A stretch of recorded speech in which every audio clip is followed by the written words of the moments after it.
আসসালামু আলাইকুম বন্ধুরা, আশা করি সকলেই ভালো আছেন। তো লাউ গাছের জন্য সবচেয়ে প্রয়োজনীয় জিনিস হচ্ছে কাটিং, 2G এবং 3G কাটিং। লাউয়ের এক সিজন মোটামুটি শেষ হয়ে গেছে, আরেক সিজনের জন্য আমি চারাটা রোপণ করেছি। এখানে বিশাল বড় দেখতে পাচ্ছেন জাংলা আমি পজিটে। তো দ্বিতীয় সিজনের জন্য রোপণ করেছি, আল্লাহর রহমতে দ্বিতীয় সিজনের জন্য চারাটি তৈরি হয়ে গেছে।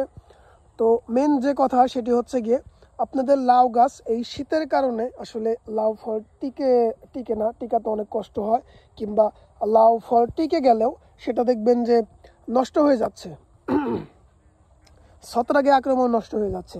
তো এক্ষেত্রে আপনারা কি করবেন, এক্ষেত্রে আপনারা লাউ যদি টিকাতে চান তাহলে ছোট্ট একটি কাজ করতে পারবেন, যেটা আমি বলে দিচ্ছি। তার আগে কিছু কথা বলে নেই। এখান যদি খেয়াল করেন, আমার এখান দিয়ে লাউ অনেকগুলো লাউ ছিল, এখান দিয়ে আমার অনেকগুলো লাউ ছিল, কিন্তু আসলে আমার একটি সমস্যার কারণে আমি যত্ন করতে পারিনি। যে যত্ন করতে না পারার কারণে আমার লাউগুলো সব ঝরে গেছে এবং পচে গিয়েছে। তো এখন মোটামুটি একটা এখানে টিকছে, এখানে নিচে অনেক জালি আসছে, এখানে অনেক কলি আসতেছে। তো এই লাউগুলো টিকানোর জন্য মেইন আপনাকে যে কাজটি করতে হবে, ছত্রাকনাশক এবং আপনার সাইবারমেথিন, এই দুইটা জিনিস অবশ্যই আপনাকে সঠিক সময় মতো স্প্রে করতে হবে। যতই শীত পড়ুক না কেন, শীতের মধ্যে লাউ সবচেয়ে ভালো হয়, কিন্তু এই লাউ টিকাতে হলে অবশ্যই আপনাকে ছত্রাকনাশক এবং সাইবারমেথিন দুটি ব্যবহার করতে হবে। সাইবারমেথিনটা হচ্ছে গিয়ে আপনার 1 মিলি করে, সাইবারমেথিনটা 1 মিলি করে 1 লিটার পানিতে মেশাবেন। আর 2 থেকে 3 গ্রাম করে ছত্রাকনাশক,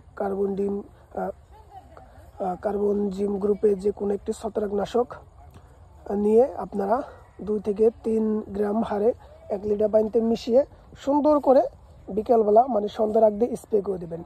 স্প্রে করে দিলে আশা করি আপনাদের লাউ গাছের এই পচে যাওয়া, যে লাউয়ের ফল যে পচে যায়, ফল পচে যাওয়া রোগটা চলে যাবে। তো খুব সহজে এইভাবে এই জিনিসটা আপনার সমাধান করতে পারেন। আর কাটিংটা কিন্তু অবশ্যই ঠিকভাবে করতে হবে। আপনারা 2G এবং 3G কাটিং করবেন, এর বেশি কাটিং করবেন না। এর বেশি কাটিং করলে আবার পুরুষ ফলের সংখ্যা কমে যাবে, মহিলা ফলের সংখ্যা বেড়ে যাবে, তখন আবার অন্য ঝামেলা হবে, তখন আবার ফল টিকাতে পারবেন না। তো এই ছিল ভিডিওটি, আশা করি বুঝতে পেরেছেন। ভিডিওটি ভালো লাগলে অবশ্যই একটু লাইক দেবেন, অবশ্যই আমাদের চ্যানেলকে সাবস্ক্রাইব করে রাখবেন। আর ফেসবুক থেকে দেখে থাকলে অবশ্যই ফেসবুক পেজটিকে ফলো দিয়ে রাখবেন।